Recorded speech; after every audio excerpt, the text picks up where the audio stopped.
CTV News with Carlyle Fiset. Good evening. Thanks for joining us. Multiple Lambton County fire departments were called to a large barn fire last night. Flames and smoke visible for miles around. Sean Irvin has more on the significant emergency response working well into the night. Hours after it was extinguished, smoke billows from a Lambton County barn. A fire broke out here shortly after 8:30 p.m. Property owners John and Marion Lennon rushed to the scene on Petrolia line from their main residence a short distance away. They arrived in time to witness the fast-moving blaze. And it was just engulfed in flames. It was just everything. There was nothing to be seen, just flames. Led by Petrolia firefighters, 4 departments responded to the blaze. They were on scene until 4 a.m. The area fire chief reports one member was taken to the hospital suffering from heat exhaustion. No one else was injured, including the nearby tenants of a home on the property. Firefighters also managed to keep flames away from operating grain silos located just meters from the burning barn. That was miraculous, for sure. It was miraculous that they were able to, yes. We farmed here. We had a number of cattle here for a number of years. We did a lot of operations out of this barn, and it's about a lot of history for my husband. That was his whole life. And just to kind of see it go this way was kind of sad. And John, do you have any idea how old it was? Oh, I imagine it's 125 years old at least. The barn was built by John's great-grandfather. It was out of the family for decades until he bought it back in 1983. Now reduced to rubble, a chapter will end. Thankfully, the family is insured. So we will move on, and hopefully better things will come. It's just a sad day to see it go like this, but, you know, it is what it is. Damage has been estimated at $500,000. The cause is listed as undetermined. West of Petrolia, Sean Irvin, CTV News. Provincial police closed down a section of the 402 near Strathroy this afternoon because of a chemical leak. The westbound lanes between Centre Road and Curwood Road are closed tonight. According to police, a hazardous acid is slowly leaking out of a transport truck, which ended up in the ditch after it was cut off by someone driving a passenger vehicle. Police also say no serious injuries were reported, and the highway will reopen sometime tomorrow morning. Emergency responders say a construction crew hit a gas line in downtown London this morning, causing traffic delays and evacuations. People were told to leave their homes and workplaces along Talbot Street as emergency crews blocked off road access and rerouted traffic. Officials say repairs took until the mid-afternoon before the area fully opened back up.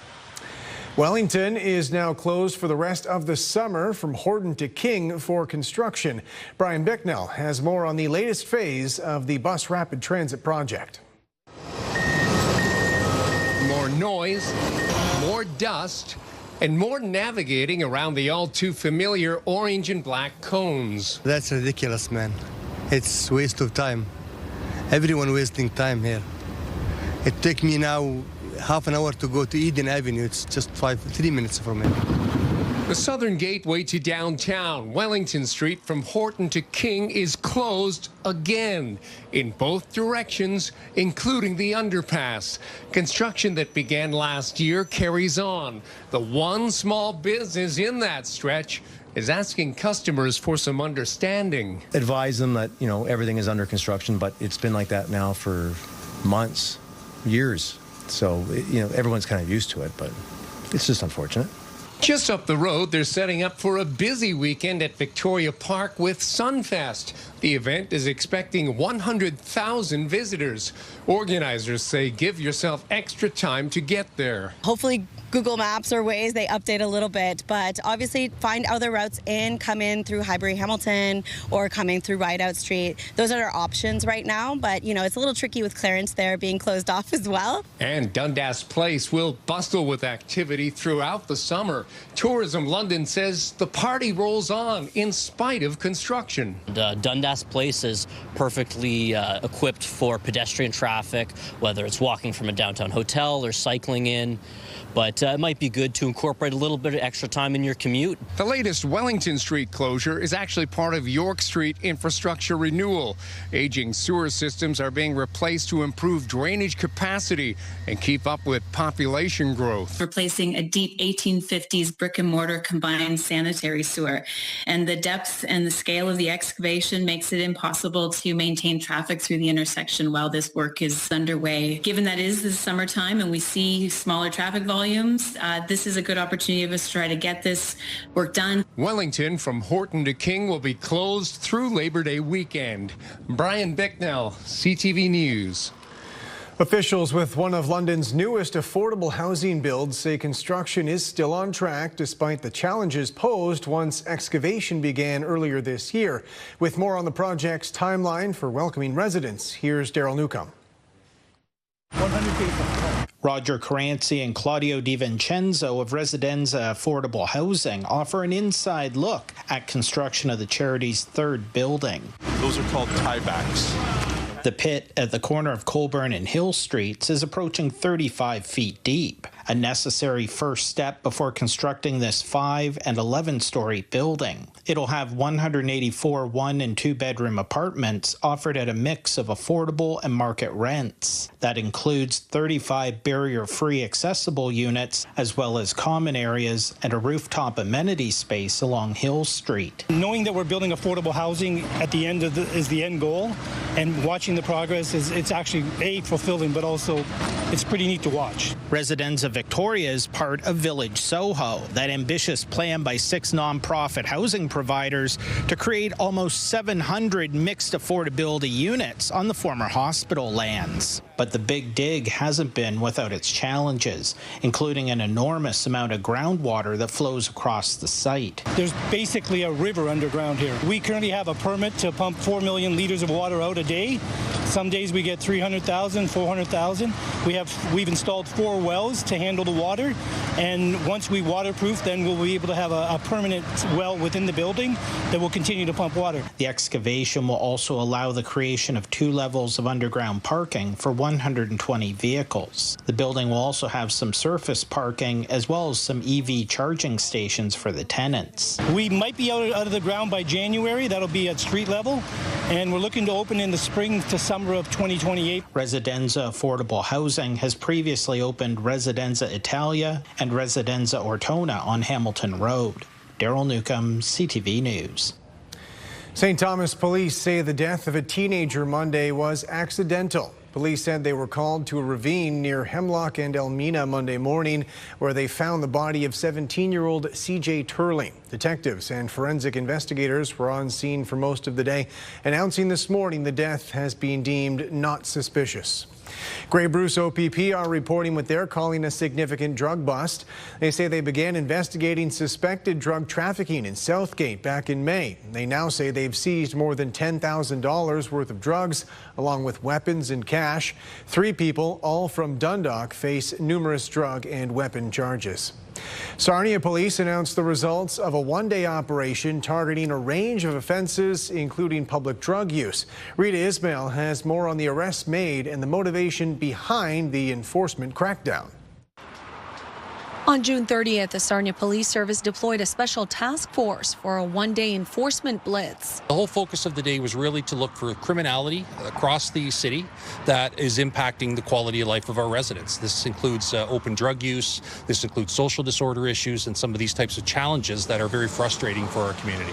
5 people were arrested for open drug use. One of them was charged with drug trafficking after police found him mid-transaction in a stairwell. A search led to seizure of fentanyl and hydromorphine. Several others were arrested on outstanding warrants, including for break and enter, mischief, theft, and robbery, and 3 more were turned over to other police services. These are complex problems, but the police aren't the solution. However, we are going to catch at the end of the day when all those other systems are unable to stop a crime or get a person to where they need to be. It's going to fall to us, unfortunately. Chief Davis says one arrest happened after a Sarnia officer recognized a suspect from a London police alert. Having seen the London police alert driving down the street, looked over and spotted him. That suspect was 48-year-old Kenneth Andrew Carruthers, wanted on a Canada-wide warrant. Sarnia Mayor Mike Bradley says while police are stepping up to tackle the issue of open drug use, more help is needed from higher levels of government. We believe the police need to take that role on. However,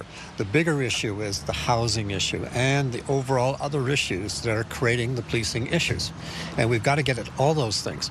I still don't think the federal and provincial governments have ratcheted up their gains to the level to help municipalities get through this right across this country. And that's what's critical. In total, police made 13 arrests during the sweep.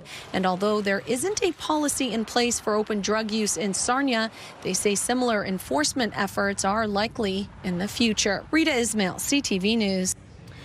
Western University tornado researchers have been in Lucan assessing the aftermath from a recent storm. There's damage to crops, farm property, and trees assessed as an EF0 twister. Brent Lale reports. There's some markings in the crops here. Tornado went through, left a very clear path. You can see it really well from the drone.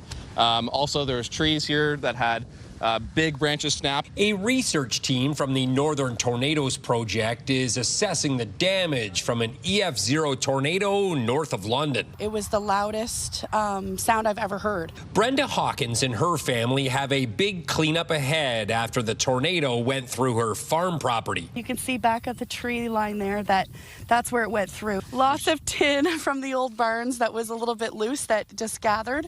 I thought for sure the whole thing was going to be going. But yeah, there's a little bit of cleanup. The tornado quickly came through Lucan Monday afternoon. Some residents are questioning why a weather alert wasn't sent out before the storm. To be perfectly clear on the timeline, the funnel cloud was spotted at 3:25, and Environment Canada didn't put out the notification to 3:49. It was over and done with. So we can only notify on our social media channels if we have the alert from Environment Canada. In a perfect world, every single tornado that happens in Canada, would have a warning beforehand. Hopefully one day we can get to that, but it is quite difficult to do that for these weaker events like this one. So would it be nice if this one was warned? Absolutely, and hopefully we reach something close to that one day. In their early assessment, the researchers believe there could have been more than one tornado. They will take their evidence back to the office to analyze. And while they do their work, officials in Lucan think there's lessons to be learned. The next time our emergency control group gets together, we'll kind of talk about what happened and the timeline and what was in our control and how we can serve our residents better in the event that we're faced with another weather emergency. Before then, the Hawkins family will begin picking up the pieces left behind. Thankful it missed their home and other barns. It could have been a lot worse. Brent Lale, CTV News. For the second time in less than a week, emergency crews were called to downtown Wheatley because of a strong gas smell. As Chris Campbell reports, it was the same area hydrogen sulfide was detected just days earlier. Around 5 o'clock on Canada Day, a strong odor was noticed near the Wheatley Library by a passerby who quickly called for help. Within minutes, emergency crews were on scene. This was exactly what we were asking for. We asked people if they smelled gas or if there was any issues, they should call us, and that's exactly what they did. It's the second time gas was detected at this location in 5 days. The source is still under investigation, but experts say it's likely connected to old oil and gas wells below the surface. We always say that we get paid to worry so you don't have to, which I don't think would be fair for the people in Wheatley who are living with this concern, this obvious concern. As you've heard from us, from the province, this is a major issue with over 20,000 known wells in Ontario. So this legacy is going to haunt us for generations to come as we find these old wells that are undocumented, one after another. And Wheatley is just the most recent example of this process. For residents like Ron Shaw, who lives in town, the reappearance of gas, even in small amounts, is unsettling. People are on edge right now because of it. If they smell anything at all, they're certainly going to say something. We'll just have to wait and see. The moment you smell rotten eggs, there's an issue. But the good thing is that our noses are extremely sensitive and we can detect rotten egg smell down to less than 1 part per million. We will work to deal with this specific well. We'll work to either put a stack on it or to permanently close it as the investigations continue. But I think this is something that we will be planning for and living with for some time, for smells of gas and potentially finding unknown wells or wells that are leaking, and be able to deal with them without causing too much concern to the community and without causing too much disruption. But we always err on the side of caution. Chris Campbell, CTV News. Residents in Midwestern Ontario are pushing back against proposed gravel pits in their communities, concerned for their property values and the potential environmental impact. With more, here's Scott Miller. Judy Smelko and Alan Ashton are not pleased about the prospects of 2 new gravel pits moving into their community and within a few hundred meters of the Saugeen River. It's the location. It's in a horrible location. It's surrounded on 3 sides by the Saugeen River and directly impacts the floodplain. 2 new gravel pit applications and the proposed expansion of another, all within a kilometre of the Saugeen River, has raised the ire of those living near the proposed developments in between Durham and Hanover. Published studies already show that if you're within a half a kilometre of a gravel pit, you're devalued by 25% or more. Ashton and Smelko, who are members of the Saugeen Preservation Society, aren't alone. An Ontario Land Tribunal hearing started today regarding a proposed gravel pit in Huron County. The proposed pit would harvest gravel from within a few hundred meters of the Maitland River near the iconic Balls Bridge and surrounding wetlands. Smelko says their group is asking West Grey Council to create a 1 kilometre buffer zone. It's our greatest asset, so make it a priority and put a setback. You can't develop that close to the river with these kinds of operations. Gravel pit proponents say that Ontario simply needs more gravel to make the roads and buildings that our economy is counting on for growth. They say there are stringent protections in place to ensure pits aren't placed where they shouldn't be, and rules about rehabilitating old sites. But for those fighting pit placement in both Huron and Grey County today, there's a feeling that there's a dig first and ask questions later mentality. Near Durham, Scott Miller, CTV News. Still ahead, tree felling folly, the disastrous results from a chop job gone wrong, leaving a home destroyed.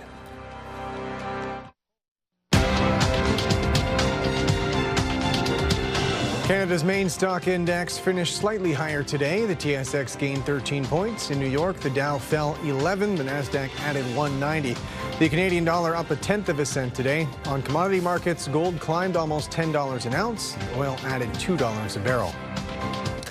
A sit-down meeting today between Prime Minister Mark Carney and Canada's top auto sector executives. That conversation as the clock ticks toward a deadline to reach a trade deal with the U.S. by July 21st. Mike Lecouture reports. Inside the Prime Minister's office, Mark Carney huddled for an hour with the Canadian CEOs of GM, Ford, Stellantis, and the Canadian Vehicle Manufacturers Association. When it was done, François-Philippe Champagne said little about the discussion. We had a very good meeting talking about the industry, and we've been very, very clear. We're always going to be there to support the workers and the industry. He refused to say whether or not the federal government will keep the electric vehicle mandate. By next year, 20% of new passenger vehicles sold in Canada must be either battery-powered or hybrid. It was something car makers clearly wanted to discuss ahead of the meeting. EV mandate itself is not sustainable. The targets that have been established cannot be met, and that will be part of the discussion. Those in the industry say EVs currently account for 9% of total sales.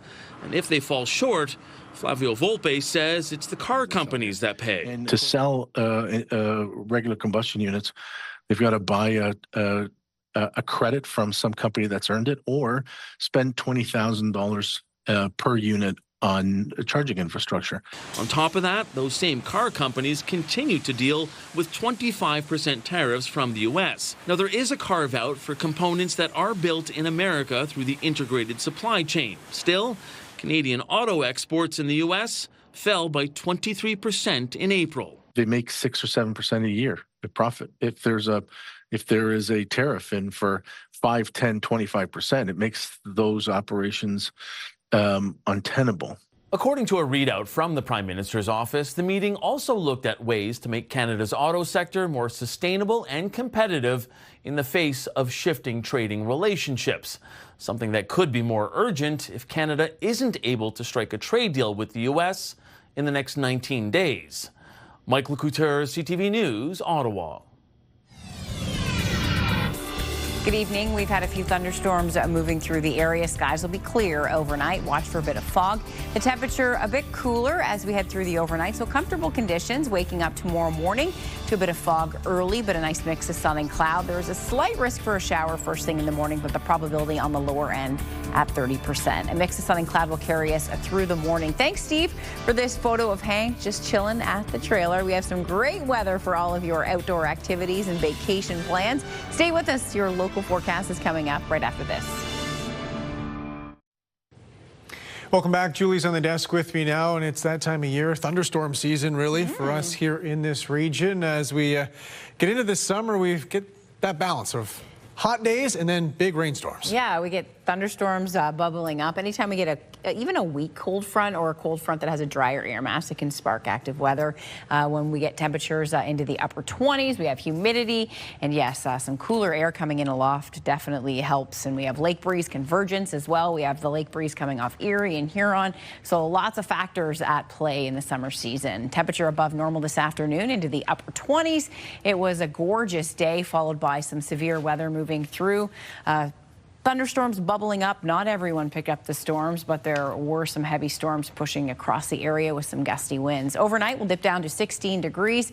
Skies will clear, but watch for a bit of fog developing through the overnight and first thing in the morning. Temperature as we head toward Wyerton about 16 and KW, Mount Forest 15 degrees. So a weak frontal boundary on the move is slipping through the area. You won't notice a big change tomorrow. First thing in the morning, though, as that front slips through, there's about a 30% chance of a shower. Midwestern Ontario, as we head towards Grey and Bruce, first thing in the morning, about a 40% chance. Can't rule out a thunderstorm as well. By the afternoon, that probability drops right down close to zero. We're into mainly sunny conditions and an absolutely beautiful day setting up for your Thursday. Friday looks spectacular as well, and heading into the weekend. What you will notice change this weekend is the humidity, and the heat really starts to take hold. So Saturday into Sunday, temperatures expected to climb above 30, and it will feel like the upper 30s, low 40s. So your Thursday afternoon forecast, 26 degrees. Winds will be light and variable heading through the day. Our East Park forecast for your Friday, sunshine and 28, 31 with mainly sunny conditions on Saturday. We have some showers in the forecast on Sunday, although not an all-day rain. With a forecast high of 31, that's some pop-up showers moving through, possibility of a thunderstorm. Monday, Tuesday, Wednesday, a mix of sun and cloud will carry us through early next week. Daytime highs, that's nice, 26 to 27 degrees. It's exactly where we should be for this time of year. Midwestern Ontario, chance of showers first thing in the morning through Grey and Bruce in the Bruce Peninsula, 25 degrees. Your forecast high. If you're near the shoreline of Lake Huron tomorrow, though, the daytime highs will be in the low to mid 20s, so definitely a bit cooler in near the beach. Friday, lots of sunshine, beautiful day on the way. The forecast high 27. We'll hit 30 degrees with a mix of sun and cloud on Saturday. A few showers in the forecast on Sunday, but note the probabilities next week, a 30% chance each day. I didn't put rain on the forecast just because pop-up showers possible. Daytime highs 26 degrees. That will carry us into a mid-week. So looking good over the next couple of days. A slight chance we'll eke out a shower first thing in the morning. Other than that, looking gorgeous for your Friday and Saturday. Thank you, Julie. To a viral video now of a botched tree chop near Montreal. The century-old tree was supposed to fall away from a house. Instead, the house took a direct hit. Matt Gilmore reports.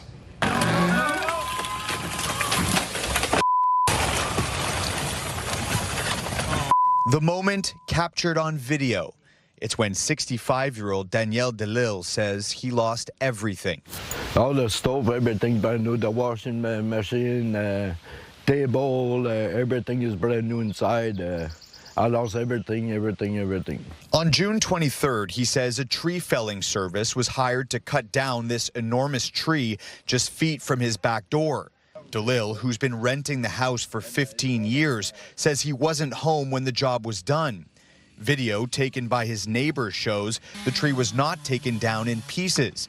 Instead, it appears the plan was to pull the tree away from the house.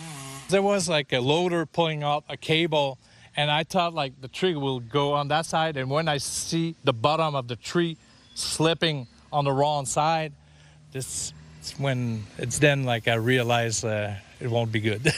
DeLille says he rushed home right away and was devastated by what he found. I like this place. There's got lots of animals coming and everything. I go fishing, I got my boat, I go fishing. No, and I can do nothing. DeLille is on a fixed income of just $1,000 per month.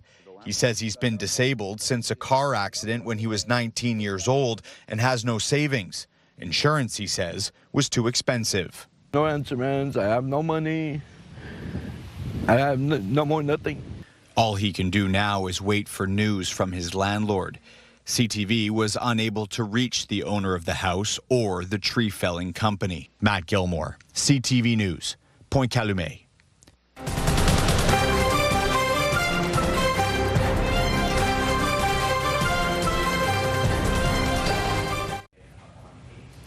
Finally tonight, a generation of elite cyclists coming out of St. Thomas. 3 locals are headed to the Junior World Championships in Europe this summer. With more on their development, here's Brent Lale. My name's Eve Bukowski. I race for Milton U23 Project.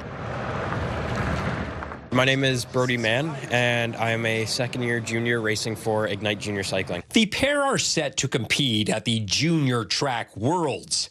Mann, who will be competing in the individual pursuit, team pursuit, and elimination, is very familiar with Europe. I've been to Europe so many times now, it's almost like a second home. Bukowski's trip will be a much different experience. I'm actually so excited. It's going to be my first time at a World Championship, and I've never been to Europe. Eve earned her spot by setting a junior pursuit world record. However, it only held for 7 minutes before fellow St. Thomas native Alex Fanget topped it 1 heat later. It was definitely unexpected. Like, I go into it and I'm not really thinking of a world record. I'm just thinking of a personal best, and then getting off the track and hearing the words world record was honestly, it was just amazing. The pair, along with Fanget, are just returning from Quebec, where they competed in the Canadian Road Cycling Championship.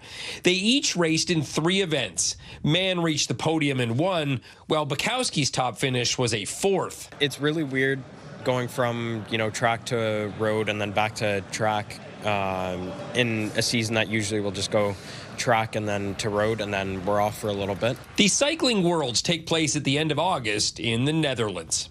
Brent Lale, CTV News. That's it for us. Thanks for watching. For all of us at CTV News London, I'm Carlyle Fiset. Have a good night.